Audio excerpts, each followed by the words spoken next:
وہ سحر جو کبھی فردا ہے کبھی ہے امروز، نہیں معلوم کہ ہوتی ہے کہاں سے پیدا۔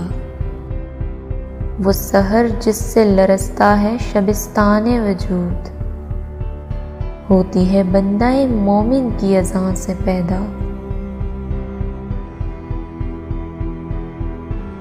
ان اشعار میں علامہ اقبال رحمۃ اللہ علیہ فرماتے ہیں، یہ تو مجھے معلوم نہیں کہ یہ سحر جس سے ہم کل اور آج کا شمار کرتے ہیں کیسے اور کہاں سے پیدا ہوتی ہے، لیکن اتنا ضرور جانتا ہوں کہ وہ سحر جس سے یہ کائنات کانپ اٹھتی ہے بندہ مومن کی اذان سے پیدا ہوتی ہے، یعنی مومن کی نعرہ تکبیر اللہ اکبر میں ایسی تاثیر ہے کہ ساری کائنات لرزہ برندام ہو جاتی ہے اور بڑے بڑے بت سہم جاتے ہیں۔ خلاصہ کلام یہ ہے کہ ایک سحر تو وہ ہے جو طلوع آفتاب سے پیدا ہوتی ہے اور اس کی مدد سے ہم ماہ و سال کا شمار کرتے ہیں، لیکن ایک سحر اور بھی ہے جس سے ایوان وجود میں زلزلہ آ جاتا ہے، اور وہ سحر مومن کی اذان سے پیدا ہوتی ہے۔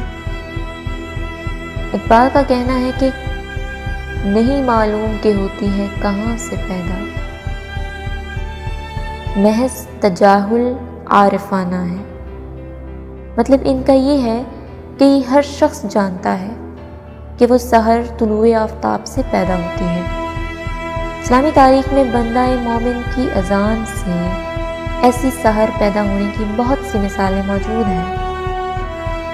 میں صرف ایک سحر کا حال درج کرتی ہوں۔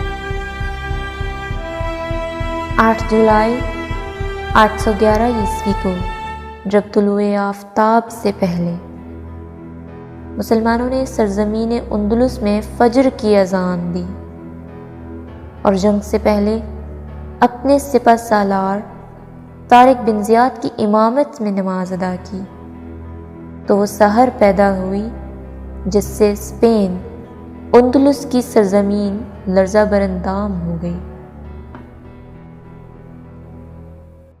مزید منتخب اشعار اور تشریحات سننے کے لیے ہمارے چینل کو سبسکرائب کریں اور شیئر کیجیے۔